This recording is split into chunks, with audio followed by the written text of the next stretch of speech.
everyone. I am V. Srivastava, also known as VSR. I am the Chairman and Managing Director for BT and BT. It is a lean digital solutions provider. And I am also Chairman for Open Digital Innovation Group under IET. Today, we are going to have very interesting discussion on Up for the Challenge. How is India building a dynamic and thriving tech ecosystem? I am very pleased to inform you that I have industry veterans who have extensive experience joining this panel. So let me introduce one by one. Akilur Rahman, CTO, Hitachi Energy, India. Tarun Aggarwal, Chief Business Officer, CollegeDekho. Amit Srivastava, Co-founder and CTO, Getvantage. Faiz Shakir, CEO, Nutanix. Mayank Goyal, Founder and CEO of moneyHOP. Abhinandan Sangam, Co-founder and CTO, Finzy. Thank you so much, friends, for joining this interesting discussion. So I think nowadays technology means everybody is looking at India. So it's not just software. How we also can get into other related areas and all. So let me start this interaction session with my question. So what do you think the technology ecosystem of India today? I'm sure the technology ecosystem has so many facets of that. It could be a software product developing companies, or it could be OEMs, or software service providers, incubators, accelerators, venture capitalists, and even the users, right? So there are so many elements. Even telecom companies also today coming under that, and even the equipment. I'm sure Akilur Rahman can give his thoughts on that. Even all the technology guys, they have to look at the operational technologies, not just limiting to information technology. So in this context, Akilur, you want to start how the technology ecosystem in India is shaping up, and do you see any challenges for us to really make it robust? Sure. Thank you for the question. I think it's very interesting in terms of how we can see from the different domain and different industry point of view. So I come from Hitachi Energy. It's a power and automation company. And so it's more than 130 years old, with legacy. So here, if we talk about the technology ecosystem, so looking at what are the basic elements of it. So you have the core technology, you have the domain technology, and software and automation has been already part of it. Many industry, like in our industry, I mean, software was there since 1970s and 80s. Robotics, the physical robot we used to start, making in 60s, and also today we are still, making physical robot and integrating that in the domain technology. So core technology, domain technology, and automation embedded. The other part, of course, is the digitalization today, which is on top of it. It's not a replacement, but it's on top of the core and domain technology. That's one aspect. The other aspect is how we innovate. Coming up with the new application, new technologies, and also for the user benefits is basically innovate in terms of technology and innovate in terms of business models, which of course the startups, they have, good, leveraging factor to do it with the support policies and all. Very important is the entire ecosystem. Who are the stakeholders? So technology company, product companies like us, Hitachi Energy, and many others. But again, service companies, IT services, startups, operation and maintenance. So in large infrastructure companies, so there are also different type of stakeholder coming up. O&M, they take up this business model to develop around that, and of course academia and policy making bodies, government and industry bodies. So with all these different aspects, very important that we have to set up a collaborative environment where we can together develop application and then move forward in the development. Okay, thank you. That's great. I think you brought a very cohesive and the important elements of the ecosystem. So you highlighted about many entities in that. Maybe I think Amit, you want to share? Do you think all these entities, whatever Akilur Rahman mentioned, they have been working together? Is there any synergy are we seeing? Or, okay, X professional body is working in their own way, Y professional body, then the suppliers, distributors, venture capitalists. I mean, is there any platform we built as a country to ensure that the synergy is brought out rather just individual energies and efforts? I think we have just started, not there yet, absolutely, but at a larger scale, there is an ecosystem being built as of now with the accelerators, incubators, the VC ecosystem, and the kind of startups we are seeing nowadays. I think it's just the beginning.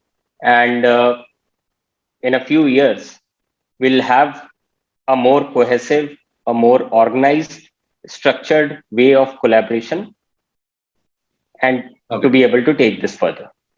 Right. Great. Okay. So I think we are saying that we just, it's a took off, maybe in the middle, it's somewhere. We are still at a early stage of having a robust ecosystem. Some initiatives by the government, multiple initiatives by the VC ecosystem. All these have helped, but we still have a lot to achieve. Okay.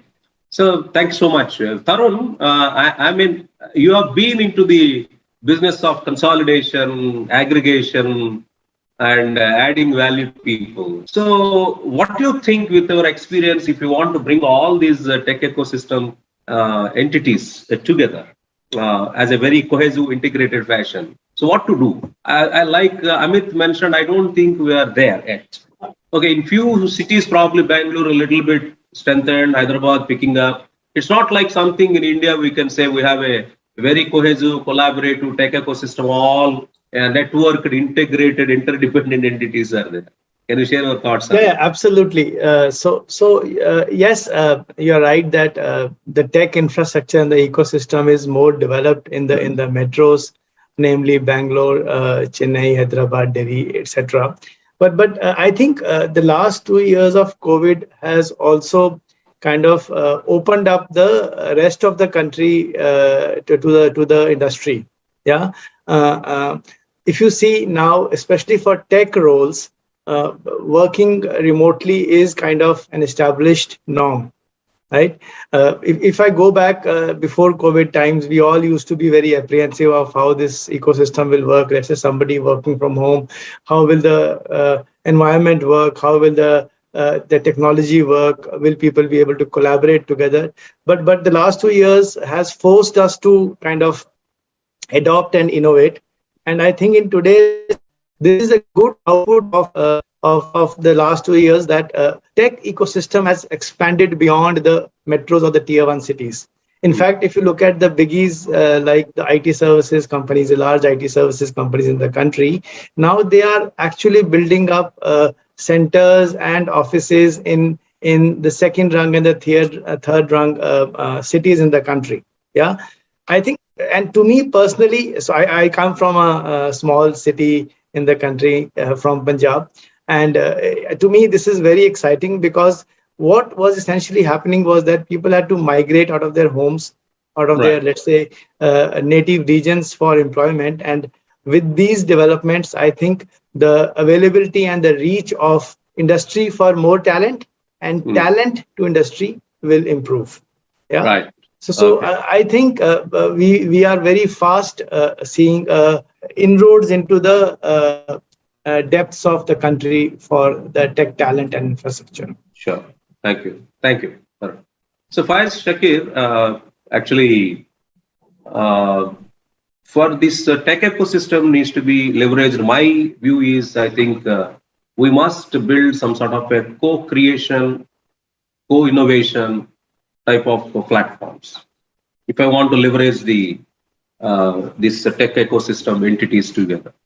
So you are from, I think, technology space. So what do you think most of the countries and organizations are looking at crowdsourcing of so many things where multiple entities can join, and maybe you don't know, 3-4 companies might join and come up with some solution. Of course, it could be virtual or it could be physical. It's happening. I'm not saying that. But today, do you think more and more the virtual platforms play a role in bringing these entities together and establishing that collaboration and communication?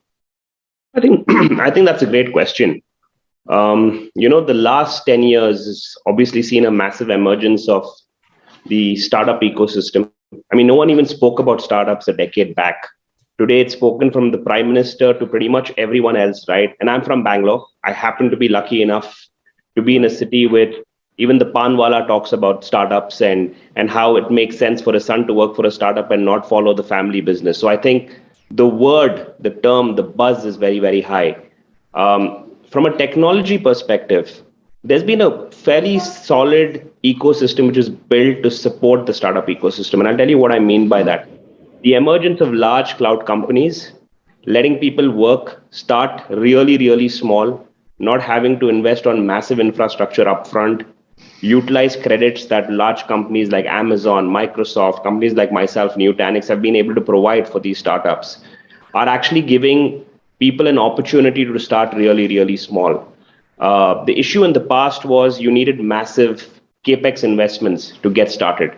Today, I think a lot of that has been taken care of in a little way, at least from a technology perspective. So is there an ecosystem? Yes. Is it collaborative, where there are multiple companies getting together? Probably we're not there as yet. But I think the fact is we've come a long way.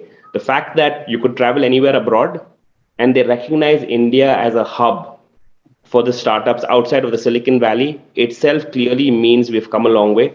I also resonate with the co-panelists that this is a sentiment largely in big cities, largely in cities like Bangalore, Hyderabad, Gurgaon. Will that spread across the country? I think yes. How soon? I'm probably not in a position to predict. Okay, thank you. I think, of course, technology plays a very vital role, as you rightly said. In fact, I'm also chairing one group called Open Digital Innovation.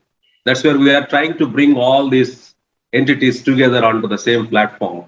Anybody has any challenge, they can publish and these entities can suggest something, right? So thank you so much, Faiz, Shakir. So Mayank, what do you think?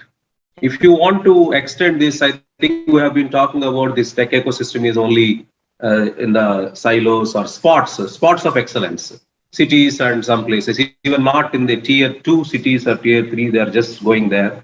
And even villages. I mean, I'm sure Johor is one of the classic examples where they build their teams at the rural India, right? And have been supporting the products and all.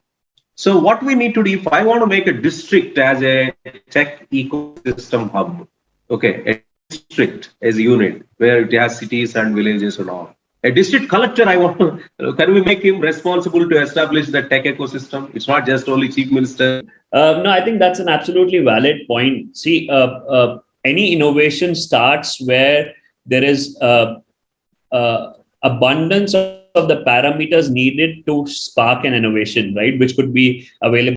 Uttaranchal government, Uttarakhand government has employed PwC to bring about a change in the startup ecosystem in Dehradun as a city to start with. So they've allocated a building. They bring in entrepreneurs from Delhi, Gurgaon, who have been successful to liaise with these folks who are trying to do something on the local soil, right?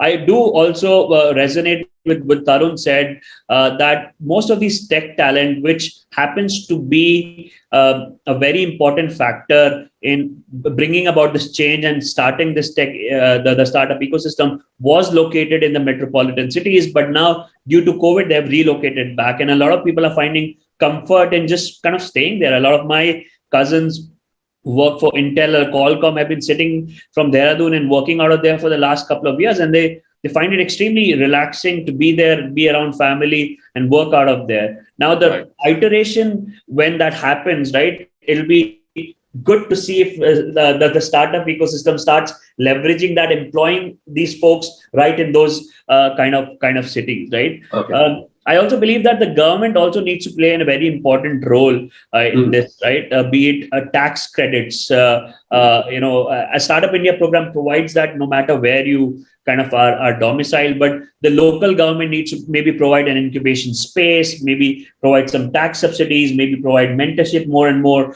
for these to kind of be up and coming. And I think the problems that we face just as kind of being able to live in these larger cities is also going to reduce, because I think the problem with the metropolitans is not that there is more people there. I think the problem is that the more people migrate there from tier 2 cities, and I think that's an important factor that Tarun also mentioned. Good, thank you so much. I think, as you rightly said, the government role also, I think, very, very critical in establishing this.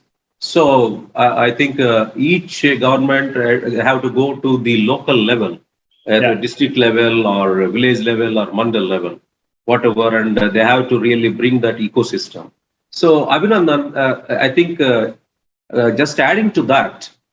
So do you see India has taken, of course, 15 years back, a great initiative to connect 250,000 or 250,000 villages, okay, with the fiber grid. Okay, do you think to take this tech ecosystem to very corner, I mean, very small places of India, how that fiber grid initiative play a very vital role?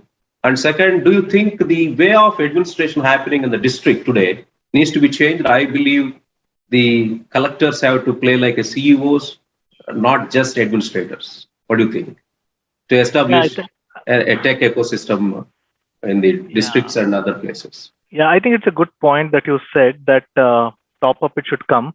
But I also feel that probably these couple of roles like DCs and all are capable because they understand and they have studied and they have a macro picture. But for the change to happen, right, we need a lot more people in the value chain to have this vision, right? Because we're talking about talukas and villages and all. But what is heartening to see is, again, somewhere I read that we have around 555 districts, and this year we have one startup at least in each of this district. So it's happening over there, but it should not be for namesake. Are they really being groomed? Do they have the required aspects? So that checklist or that aspect, that monitoring needs to be in place. What kind of support they need? It was again heartening to hear Mayank say that government of Uttaranchal has brought in PwC, and probably these folks, these industry leaders, corporates who have wherewithal, who have some bandwidth, who have deep pockets, and provided government supports them adequately wherever needed. If those kind of bodies can be brought in, there is a greater chance of penetration or the villages and districts making an impact, not just again saying that, hey, we have one startup coming up or we have two startups coming up. We have also seen that in the last few years, the data penetration and farmers and everybody consuming large amounts of data, access to information has shot up. But are they using it for the right things? Are they consuming the data correctly? That is something that needs monitoring, and that is something that needs help. But I think, like one of our co-panelists was saying, we've just started with this. The think tank needs to think seriously, have a roadmap, keep catching up, keep meeting up, and that's when we can make progress. From a tech ecosystem, again, I can say that a lot of initiatives having CI doing their work, Wiki doing their work, ASCOM trying to do. So there has to be some mechanism of tying all these things together and having an objective saying that, hey, 2023, these are some of the things that we'll accomplish, and let's have yardsticks to measure that. If we try and look at that and we all try and contribute in whatever way we can, startups and corporates, there is a good amount of progress that we can do. Sure. Yes. Thank you, Abhinandan. Wonderful. I think so. We set a great context for this tech ecosystem, covered multi dimensions. But we all agree that I think the journey has just begun. I don't say that. I mean, the way we want to. So we want, I think, leapfrog. Right? It's not just simply going this one. So I think next 5 to 10 years is very critical for us. We're talking about 4th industrial revolution. Now 5th industrial revolution also people started talking about. Okay. For all those things, the tech ecosystem plays a very vital role. That's what I'm emphasizing. I mean, in many of the forums, I think, I'm not sure it is 570 or 770, the districts. We can correct it, it's okay. So I think all the districts have to be the growth centers. I think the district collectors needs to be leaders, not just administrators. And they have to leverage the technology, and they have to look at, it's not just one India as a uniformity, because India is very, I think, diverse in many situations. They have to get into each district, the requirements might be different, and the tech ecosystems needs to be tuned. Where to invest, they have to be very clear. So thank you so much. Now let me come back to, I think we have been talking about out of that big tech ecosystem, the startups, I think, playing a very vital role. But unfortunately, the success rate in startups is very low. Okay, maybe more than 95% startups are not successful. So I would like to ask a question like, is it the same trend happening all over the world? or it is something different in India? If it is something different in India, is it because of our culture and parental system? The example I'll tell you, you look at, especially in the states like Andhra Pradesh and Telangana, parents will say that always you have to grade 98, 99 or grade A++ and all. They prepare the minds for success, but they never prepare the minds for the failure and how to bounce back, unfortunately. Never and ever. Okay, failure is considered as something like, oh, it's not good, it is a sin and all. The culture itself, I think, doesn't accept that failure. Do you think that makes some of all of us, in fact, come from different backgrounds, make us risk averse, and when failure happen, bouncing back a little bit challenge? So I request, I think Mayank, you can share your thoughts. Then after that, Abhinandan, you can also share your thoughts on this. Yeah, Mayank. No, absolutely. I think, see, how do you define failure? When we say 95% of the startups fail, how do you really define failure? Is it a company going bankrupt? Is it it being delisted as a private limited company? So that's the first question that's worth considering. But see, we all understand that this is a low probability game, right? Only a handful of startups are going to kind of succeed in the traditional sense. But I think it's very important to kind of also understand that the learning that the startup provides is enormous, and nothing that we've done or studied in the past theoretically or worked in a corporate environment can ever do. Now, to answer your question, whether the failure rate happens to be higher because of our cultural background and our biasness towards success, perhaps and perhaps not, right? So we have to understand that we have been a relatively poor country. Right? We have to understand the fact that only 20 years ago, our GDP per capita was only $500, and today probably it stands at about $2,200 compared to $66,000 in the US, right? So we are still a relatively poor country, and I think maybe rightfully so. If you are kind of low middle class kind of a family, I think thus far our parents have been oriented towards a relatively secure job, so that there's at least bread on the table, there's shelter, and so on and so forth, right?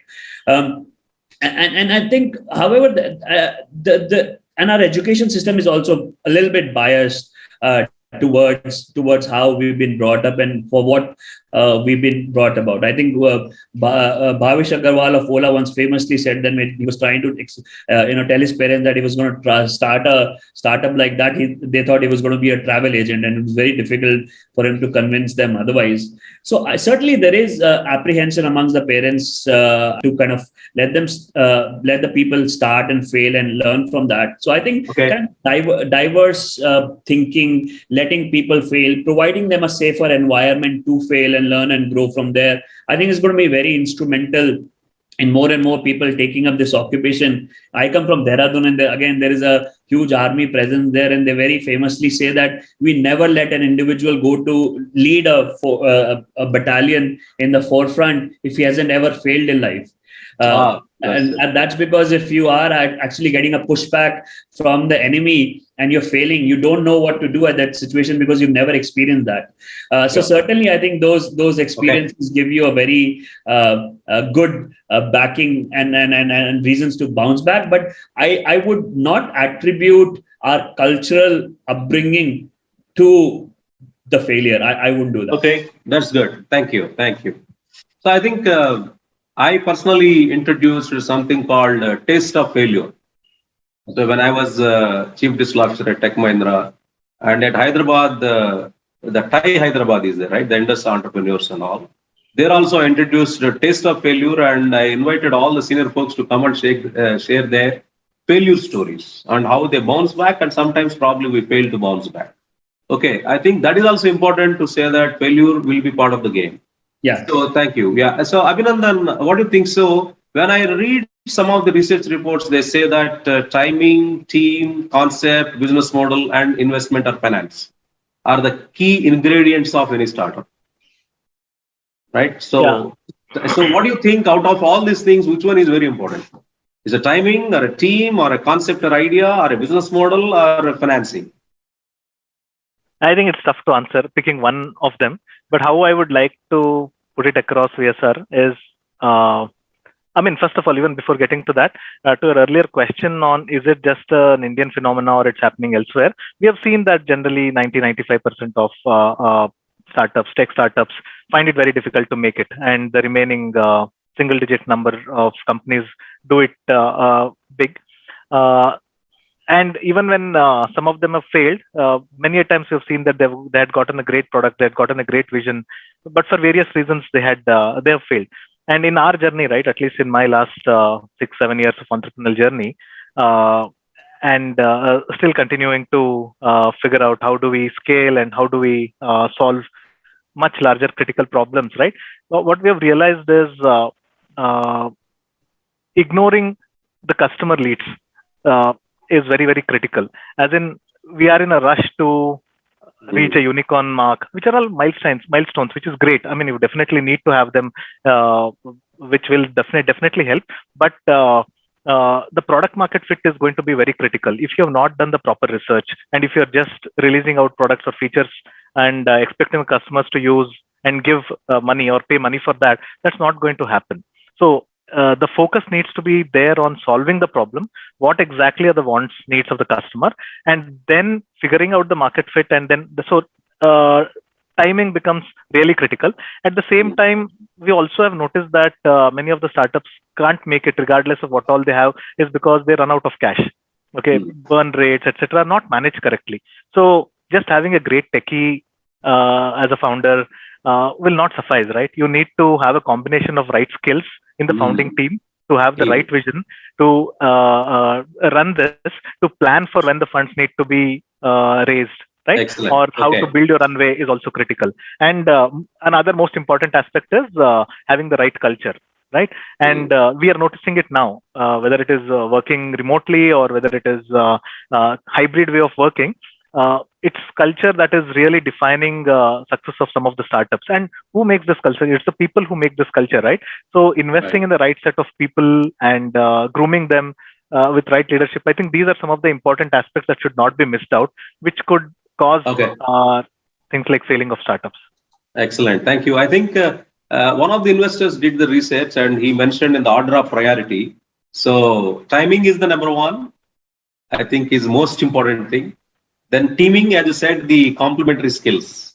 Then the concept and idea should be the strong. Maybe, as you said, the market fitment and customer acceptance and all.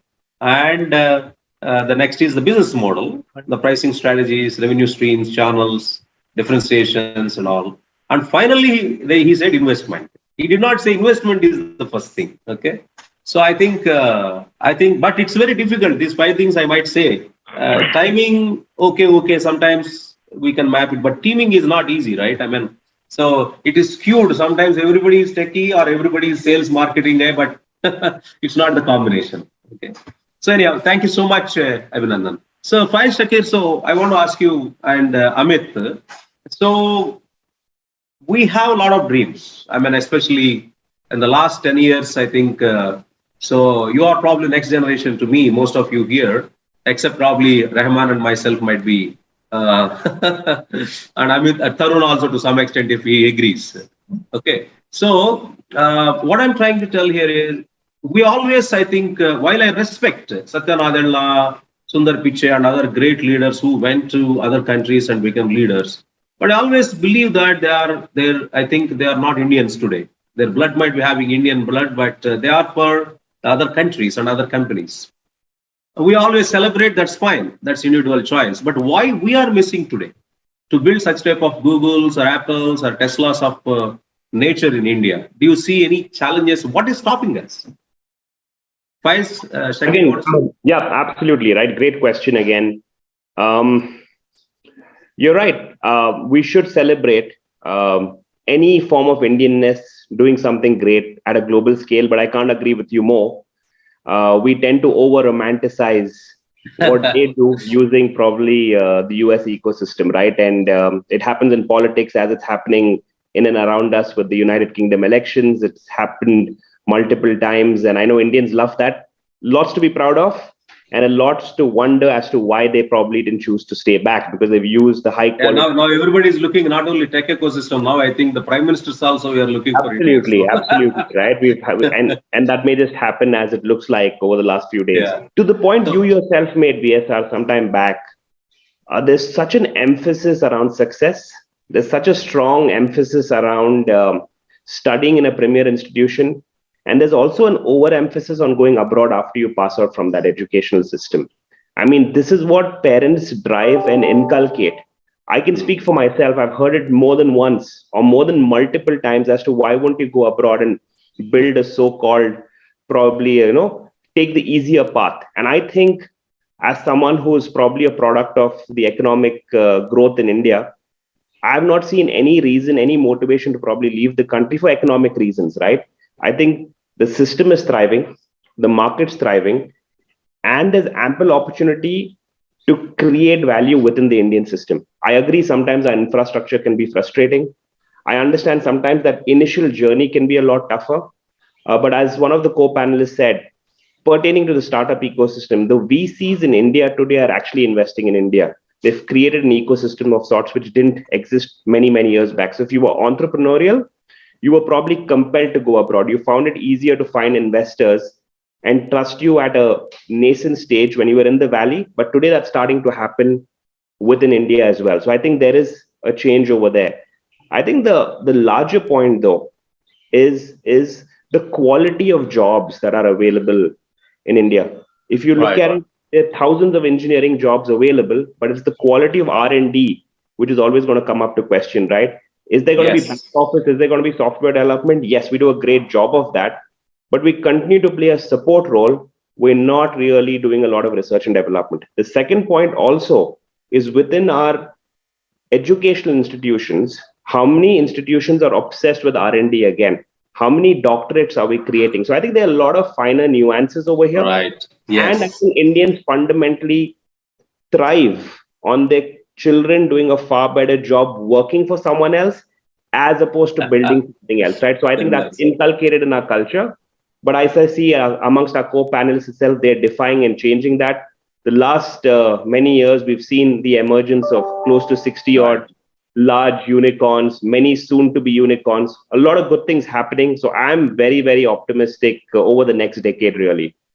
Right. I agree with you. I think just to add to that, there are people like me also who spend 10 years abroad and then decide to come back and build something for India. So I think we're seeing an increasing amount of a lot of VCs that you see here in Bangalore have spent a majority of their lives, in the Silicon Valley, and then have kind of decided to come back. So I think I completely agree with you that there is no lack of opportunity in terms of what India provides at this point in time in terms of startup ecosystem or building the next unicorn. Right. I think you're right. Partly, I think we have almost 25% to 30% middle class families, maybe 350 million odd. I think that middle class family really having high aspirations. Usually, they want to go to the top, right? I think they have to come out of a little bit of as Faiz, Shakir, you said this. Okay, if I'm doing X job, probably my son or a daughter can do a little bit higher job or not. Instead of that, I think they have to look for, create something and then opportunities for some 100 or 1,000 other people. If that culture is built, automatically we get it. And most importantly, I want to continue the thread. Amit, Srivastava, the R&D innovation is the biggest challenge in India today. I don't think we are spending, unfortunately, I attended one of the panels at one of the major institutions, very famous. The research guys are saying that we don't get really the recognition or even our, what you call that, compensation is not even equivalent to a BTech guy doing in a software company, for example, as a fresher. And there is no recognition for that. There is no importance is given at all. I think if you look at MIT, Harvard, or Stanford and all, the number of patents, what they put in and versus India, the R&D and innovation, I think there is a lot of, challenges in India to promote it. And a lot of people who are doing R&D feels that, okay, why we are doing this? There is no recognition or the amount of innovation happening here is not recognized in India. That's why better go to other countries and all. That sort of culture is there in India. So if you want to build companies like Google or Apple and all, R&D is very important, and also the risk-taking leaders are important. What is your view on that? No, I think that's absolutely right. R&D is very important, and it's not that we have. I mean, the Indian ecosystem, startup ecosystem, is not spending on R&D. It's just that we have our limitations. Access to capital being the primary one, to be able to spend that additional runway on the R&D part is very difficult. However, having worked with over 200 plus startups in the past couple of years at Getvantage, I believe that we are seeing some very innovative products coming up. We are seeing some real innovation happening in the startup ecosystem. And there is investments being made on R&D part. From a recognition perspective, that is definitely a cultural issue that we tend to definitely move out of the country to get the recognition in a similar profile as compared to India. Sure. Okay, so I think it's very important, especially the tech ecosystem plays a very vital role here. So, and culturally, we also need to understand that the education system is built in India mostly. I fundamentally believe there is something called Bloom's taxonomy. So it talks about remembering, understanding in the bottommost when we are learning in education, remembering, understanding. I think to that extent, I think education in India is fantastic. But after that, multiple layers are there. Are you applying the knowledge, what you learned? And are you analyzing when you apply it, whether it is going fine, not going fine, what is good, what is not good and all? The analysis part is there. After that, you should be able to evaluate. That means you're able to take the judgment, decisions based on that. Finally, creativity will come, the creative. So to move from this reading, remembering and understanding stage to that creative stage, Indian education system has to really change. I hope the new education policy will take care of that. Maybe my last question in the panel today. So what do you think if we strengthen our tech ecosystem till the district level and tailor-made it to suit to different needs of the country, so north, west, east, and south, how it will contribute for $5 trillion economy? So what is your confidence? And do you think government schemes, whatever they put in today, are supporting the building this very robust and sophisticated tech ecosystem? Okay, Startup India could be one, or Digital India, smart cities. There are so many initiatives out there. So Tarun, you want to start?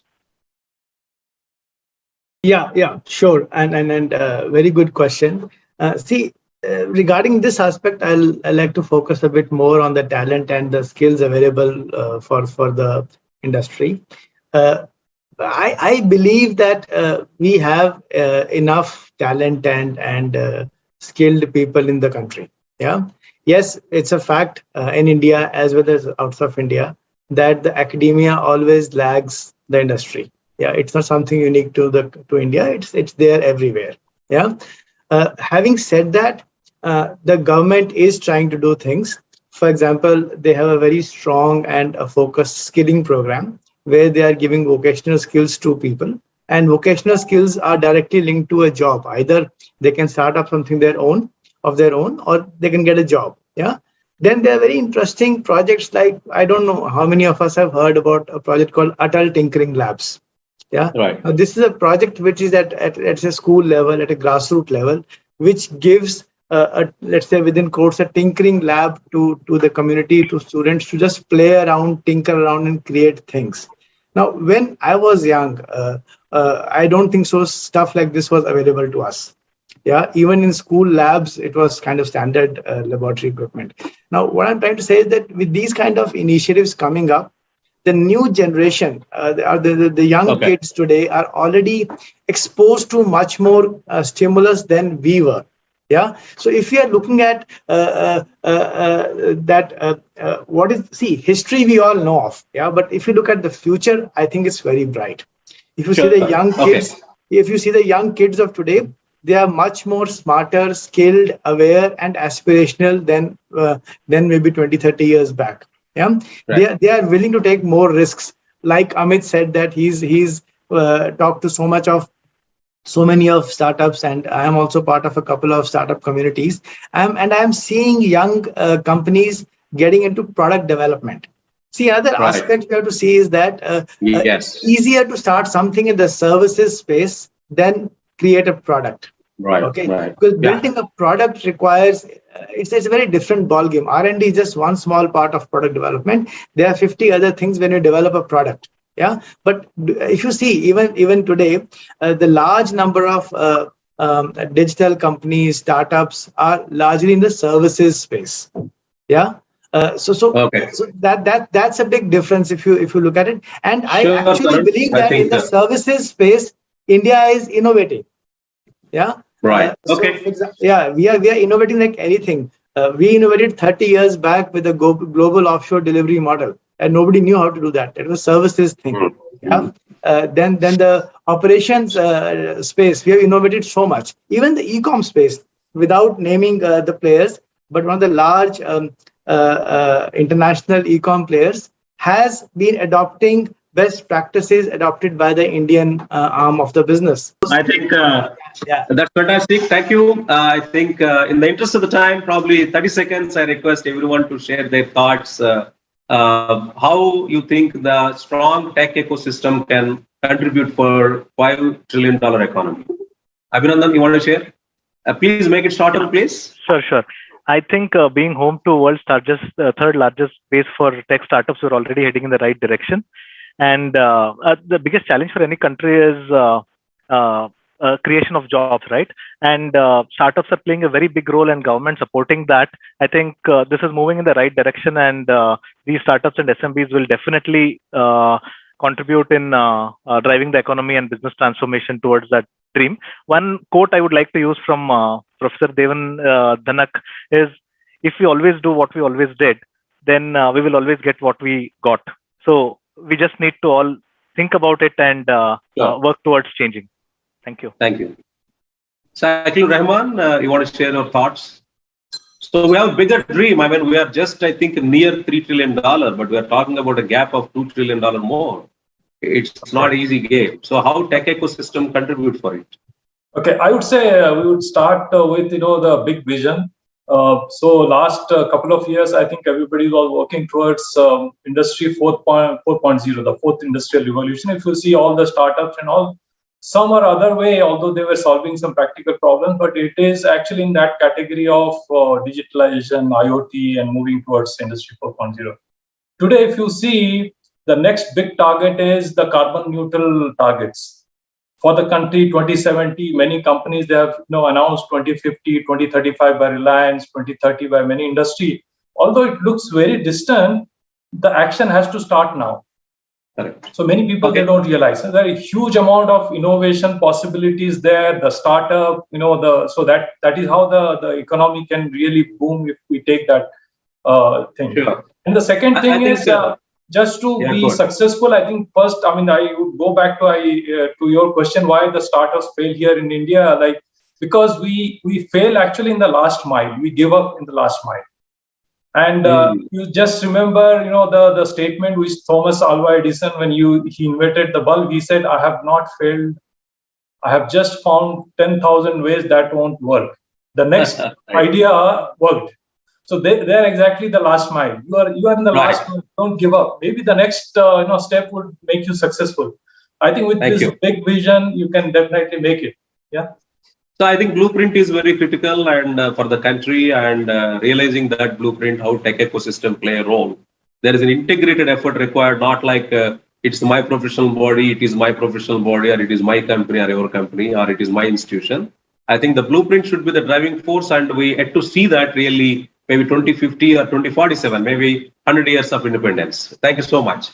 Mayank, Amit and Faiz, within 1 minute we need to close. If you could share quick thoughts. I think you're absolutely right. We're already at 3.2 compared to 2.5 yesterday. And if you look at the sectors which contribute to this, right, 55% is services, about 20% is agriculture, and the rest is kind of industries. I feel tech is going to play an important role. And the way we need to look at it is tech is an enabler and a scaler, right? Everything can be done on a piece of paper, right? You can still, do your agricultural activities manually, but we need to use tech to enable that and scale that. And I think that's largely going to enable us to get to a $5 trillion mark by 2025. I think that's the way forward. Sure. Thank you. Amit? Yeah, I think pretty much everyone on the panel has covered all the vital points. I completely resonate with that. We have to be, and again, talking from a regulator standpoint also, we have to be collaborative, decisive, and democratize access to capital to be able to build a thriving ecosystem and achieve that 5 trillion mark. Yeah, let me come in here, right? And let me give what I think are the concluding remarks around this. For me, as far as I'm concerned, as long as this can spread beyond 3 or 5 cities in India, that's going to be reality. For that, we need infrastructure to support it. We need an ecosystem to support it. Right now, I think some of our large cities are absolutely breaking down with the lack of infrastructure. And by this, I mean physical infrastructure. So if this has to thrive and get to 5 billion, I think we're way more capable than 5 trillion to be out there. But if we have to go way beyond that, we'll need to see another 50 cities to really come and join the party. And right now, it's only the big boys playing. We need this to spread all over. Right. Excellent. Just add here, it's very important, the talent topic we talked about earlier, that it's not only the current workforce, but also we have to develop the new workforce, the new talent. And there it should be more of a platform approach than, just you give one project to academics and then, they're done. So then we are not able to sustain it further. So I think we need to build lab. We need to build that. That's what as Hitachi Energy we are doing. We are building labs. We are setting up the curriculum and also providing internship on a continuous basis so that we can develop the current workforce as well as the future workforce, which is going to work whether it is digitalization or carbon neutral future. Yeah. Excellent. I think that's very important. I think it's a great conversation and it covers, I think, Akilur, Rahman, you really, touched upon a very important thing called a vision. I mean, it's not taking some ad hoc initiatives, ad hoc policies. It doesn't work in any country or a business or whatever it is. I think we need to have a strong blueprint. It's like 2050 or 2071, whatever. UAE has 2071 blueprint today. I'm sure by 2071, we all probably may not be there, most of us. But the vision they created, and then you have to orchestrate all the efforts, ensuring that the tech ecosystem or any other ecosystems and the integration of the ecosystems, making sure that the ecosystem of ecosystems will help us to realize that economy. And physical infrastructure, I think, like Faiz Shakir mentioned, it's not just tech ecosystem. The most important thing is the physical infrastructure and other facilities should be there. And more, we need to stop the migration of the villages, people to cities, and we have to ensure they stay there. And they have to get the opportunities to work. And the tech ecosystem must create that opportunity because anywhere, anytime, using any device, you can work. That's where the omnipresent today. That is the power of our tech ecosystem. So thank you so much, friends. It's a wonderful discussion. And I think good luck to all of you. For more updates from CXO TV, please like and subscribe to our channel.